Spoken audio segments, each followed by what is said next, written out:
கழகு ஆகட்டும். கடல் போல் சூழ்ந்திருக்கக்கூடிய சபை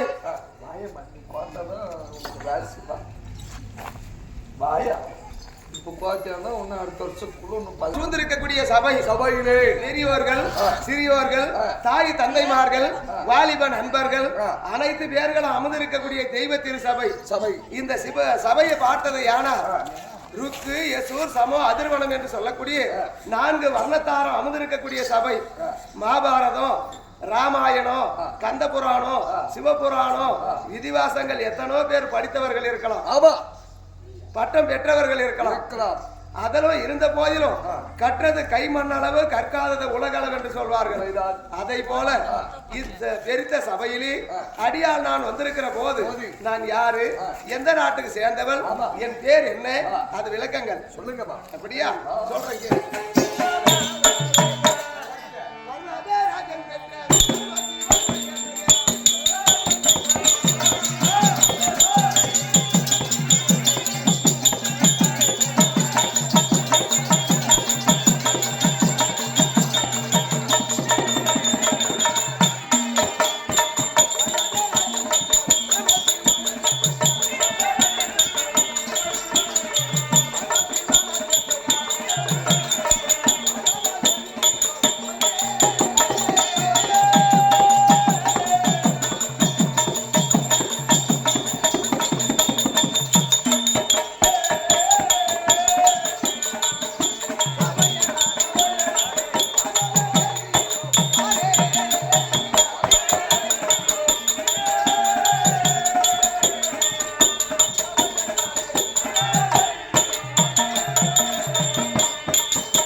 பர்வத மகாராஜனுக்கு குமார்த்தி, என்னுடைய பேரோ பார்வதா தேவி, உமா மகேஸ்வரி, மாரியம்மன், காளியம்மன், எக்காளியம்மன், ராஜராஜேஸ்வரி, கஞ்சிலே காமாட்சி, மதுரையில் மீனாட்சி, காசிலே விசாலாட்சி, பிரம்மாம்பிகை என்னுடைய அவதாரங்கள். ஓம் சக்தி, அங்காளம்மா, கொல்லாபுரி அம்மா எல்லாம் என்னுடைய அவதாரம் தான். ஆமா, மூக்குனூர் மொளமாரி அம்மா, மொல்லமாரி அம்மா, அது மொளமாரி அம்மா, நிறைய மாதிரி இருக்குது. அதெல்லாம் நீவா? ஆமா, எங்க வீட்டு பக்கம் பாவடை மாதிரி அம்மா இருக்குது. குழந்தையுமே பாவடை மாதிரி அம்மா. நல்லதான். ப்ளூ கலர் ஜாக்கெட் கறிக்கு ரொம்ப பேசுறா.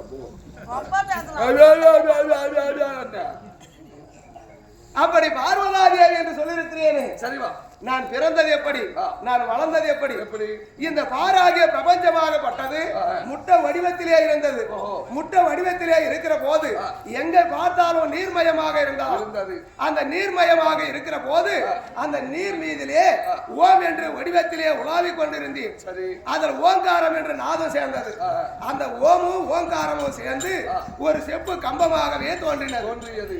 அந்த செப்பு கம்பம் படீர் என்று வெடித்து நான் சக்தியாகவே பிறந்தேன். அப்படி சக்தியாக பிறந்து சில நாட்கள் கழிந்த உடனே எனக்கு என்று ஒரு நோய் ஏற்பட்டு விட்டது. என்ன நோய்மா? காமக்ரோதம். அந்த காமக்ரோதம் ஏற்பட்ட உடனே காமத்தை தீர்க்க வேண்டும், ஆனால் ஒரு ஆண்மகன் வேண்டுமே, என்ன செய்வது என்று நான் என்ன செய்தேன், அந்த கடலிலே என் கரத்தை விட்டு அந்த மண்ணை மேடாக்கினேன். மண்ணை மேடாக்கி அந்த மண்ணை எடுத்து பொம்மையாக பிடித்து ஓம் என்று மந்திரத்தை உச்சரித்தேன். ஓம் என்று மந்திரத்தை உச்சரித்த உடனே அந்த பொம்மைக்கு உயிர் வந்து அம்மா என்று அளித்தது.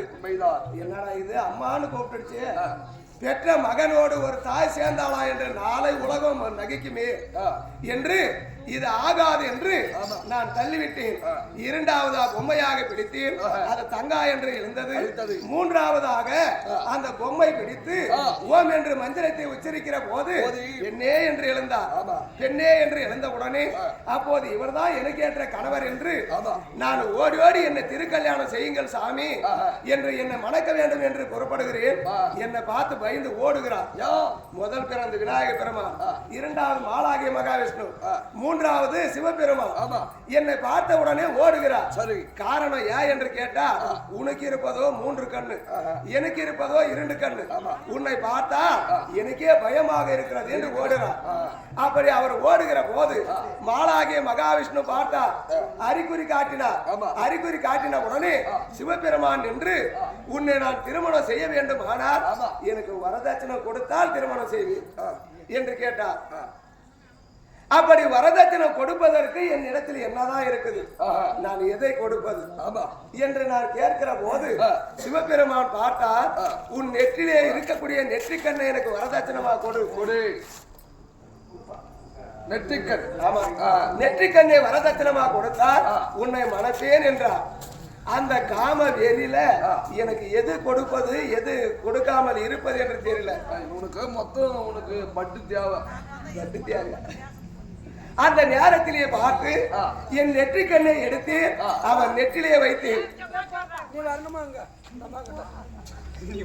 அந்த அம்மா சொல்லுமா அங்க வர. அப்படி நெற்றிக்கண்ணை வைத்த உடனே அந்த நேரத்திலே என் நெற்றிலே இருந்து என் உடலிலே இருக்கக்கூடிய உதிரமாகப்பட்டது அங்க பீரிட்டு வெளியே வருகிறது. அப்போது பார்த்தார் சிவபெருமான் என் நெற்றிலே அழிக்கிறார். அழித்து பிடித்த உடனே குங்குமமா மாறிடுச்சு. அப்ப குங்குமக்காரி பொட்டம்மல் என்று பேர். முதலாக பிறந்தது 3 கண்ணோடு நான் தான் பிறந்தேன். அப்போது முக்கண்டேஸ்வரி என்று எனக்கு ஒரு பேர். ஆமா, அதற்கு பிறகு சிவபெருமானுக்கு நெற்றிக்கண்ணை வரதட்சணமா கொடுத்து வரதட்சணமா கொடுத்த பிறகு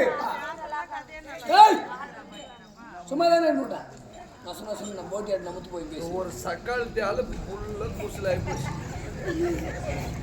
சிவேஜியம் ஆசைக்கு அன்பு கொண்டிருந்த ஆர்வையர் தாயார் பசி நான் நெற்றிக்கண்ணை கொடுத்தேனே, நெற்றிக்கண்ணை கொடுத்த உடனே என்னை திருமணம் செய்யுங்கள் நாதா என்று கேட்கிறேன். சிவபெருமானாகப்பட்டவர் நான் கொடுத்த நெற்றிக்கண்ணா, என்னை படித்தவள் நீ, எனக்கு மூத்தவள் நீ, உன்னை நான் மணப்பதா என்று நான் கொடுத்த நெற்றிக்கண்ணா என்னை அங்கே தகனித்து விட்டார். ஆமா, அங்க தகனித்த உடனே மறுபிறவியாக மலையரசனுக்கு மகளாக நான் பிறந்து மறுபடி அவரை கோரி தவம் இருந்து மறுபடியும் நான் அவரிடத்திலே வந்து சேர்ந்து நாங்கள் திருமணம் செய்தோம். அப்படி திருமணம் செய்து நாங்கள் வாழ்வது எங்க? கைல மலை. அந்த கைல மலையிலேயே நாங்கள் வாழ்ந்து கொண்டு இருக்கிறோமே.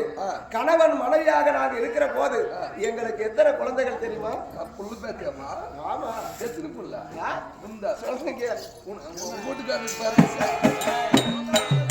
கரத்தை தெரியுங்களா?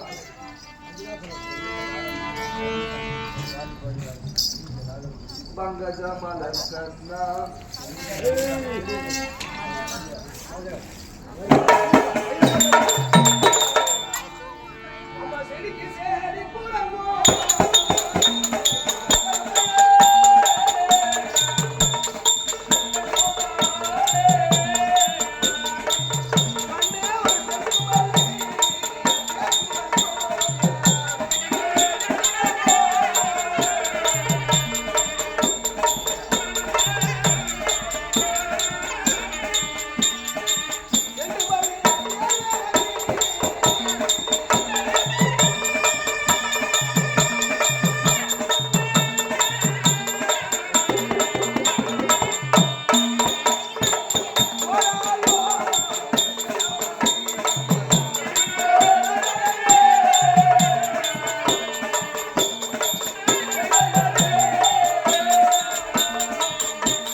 பாம்புவன் பேரை கொண்டவன் பரந்தாமன் அல்ல, கல்யாணி மோந்திரத்தை தரித்தவன் அரசன் அல்ல, கன்னி பெண்ணை கைப்பிடிப்பான் கடைசி தம்பி என்று சொல்லக்கூடிய நன்னூரலை கட்டுடந்த ஆசைக்கு அன்பு கொண்டிருந்த ஆர்வியர் தந்தையார் அதே ராஜா ஐயா அவர்கள், பூ வியாபாரி ராஜா ஐயா அவர்கள்.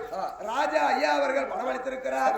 யாருடைய வேற்று என்றால் தொட்டு தாலி கட்டிய மனைவி, என் மனைவி மாண்டு விட்டாலே, உலகத்திலே பிரம்மா படித்திருக்கிறார், ஆணுக்கு பெண் துணை பெண்ணுக்கு ஆண் துணையாக படித்தாரே, அதை போல நாங்கள் கணவன் மனைவியாக சந்தோஷமாக வாழ்ந்தோமே, என்னை விட்டு என் துணைவினர் மடிந்து விட்டாலே என்று மனைவி ராதா மீதிலே பரவளித்திருக்கிறார்.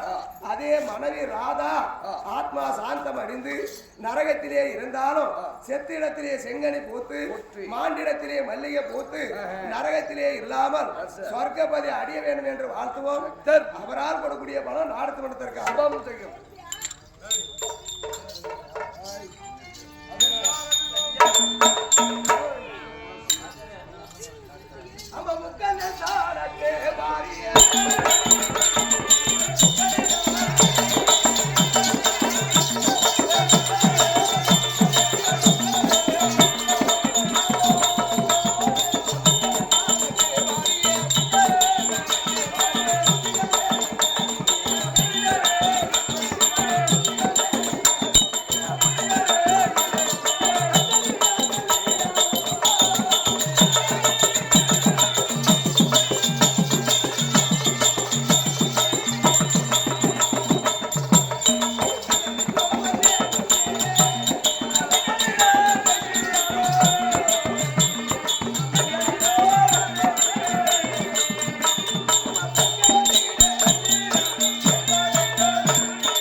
சிவபெருமானே மணந்து எங்களுக்கோ குழந்தைகள், 4 ஆண் குழந்தைகள், ஒரு பெண் குழந்தை.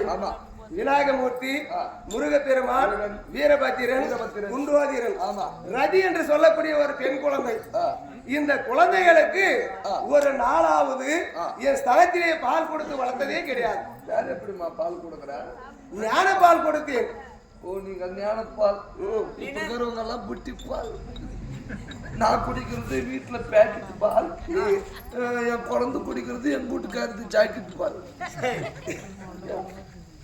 உன்னை ஜாக்கெட்ல தானே குடிக்கும், குழந்தை வந்து எதில் குடிக்கும்? அது குடிச்சாதான் டேஸ்ட் உப்பு கச்சிருக்கிறது. அவன் நிறைய குடிக்கும். எப்படா 2க்கு 2 ரூம் ஏத்து மச்சான். அப்படி ஞான பால் கொடுத்து வளர்த்தேன். என் குழந்தைகளுக்கு பால் கொடுக்காதனால அங்க எனக்கு ஒரு பேர் உண்டு. என்ன? உண்ணாமுலையம்மன். உண்ணாமுலையம்மன். ஆமா, நான் உண்ணாமுலையம்மன். என் கணவர் அண்ணாமலையாக திருவண்ணாமலையிலே அமர்ந்திருக்கிறோம். ஆமாமா, திருவண்ணாமலை அக்னி ஸ்தலம், உலகத்திலேயே அக்னி ஸ்தலம் திருவண்ணாமலை. எப்படியோ அது வாடிக்கை எடுத்துக்கிறீங்களாம்மா? நாங்களா? திருவண்ணாமலையில நாங்க வாடிக்கை எடுக்கல, நாங்க கேள்வி எங்க சொந்த இடமே அதேதான். சொந்த பட்டம் எடுத்துக்கிறீங்க. பரவாயில்ல. அப்படி திருவண்ணாமலையிலே அமர்ந்திருக்கிறோம். அப்படி திருவண்ணாமலையிலே அமர்ந்திருந்தாலும் நாங்க இருப்பது கல்லு மலை. அந்த மலை மேலாக்கிறோம். அந்த மலை மேல இருந்தாலும் எனக்கு ஒரு கெட்ட பழக்கம். என்னமா? உங்க ஒப்பனுக்கு ஒரு கெட்ட பழக்கம். ஆமா, உங்க அப்பா கஞ்சா அடிப்பாரு. நீ கெட்ட பழக்கம்னாக்கா அப்படி இப்படி நினைச்சுக்கு போறேன். நான் கல்லு குடிப்பேன். பரவாயில்ல, இப்படிதான் ஆம்படிய மாட்டேன், இப்படிதான் இருக்கணும். அவ பாரு, அவங்க 2 பேரும் குடிக்கிறதுல எந்த சண்டி வராது. கொண்டாடி குடிச்சுன்னு ஆம்படியான குடிச்சுன்னு ஆளு கட்டிங் போட்டு சாப்பிட்டு கப்புன்னு படுத்துருவாங்க. அதே பாரு, ஆம்படியா குடிச்சுன்னு பமனாட்டி கம்முன்னு கண்டு பாரு, ஆம்படியா கம்முனுக்கு வானா உங்க அம்மாவோட ஓட்டு அப்ப கேப்பா, ஏடா புண்டவாயா குடிச்சிட்டு அதை சொல்லி எடுக்கிட்டு தோகுது ஏதாவது. ஏன்னா நம்ம சொல்றது இதுக்கு மட்டும் எப்படி சிரிக்கிற அப்புறம் புழு கலச்சி எங்க வாதுக்கார குடும்பத்துல அடிபாட்டுக்கு ராடுக்குது நீ. எங்க அப்பா சரியா, எங்க அப்பா சரியான குடிக்காரன். எங்க தாத்தங்கிறோம் தேவடியா குடிக்காரு. குடிச்சு போட்டு மருமகளுக்கு கடிச்சு போடுவான். ஒரு பெரிய மனசா என்னமா சொல்ற? ஊர்ல ஒரு மரியாதை பெருமான அவரு உண்மைதான் நீங்க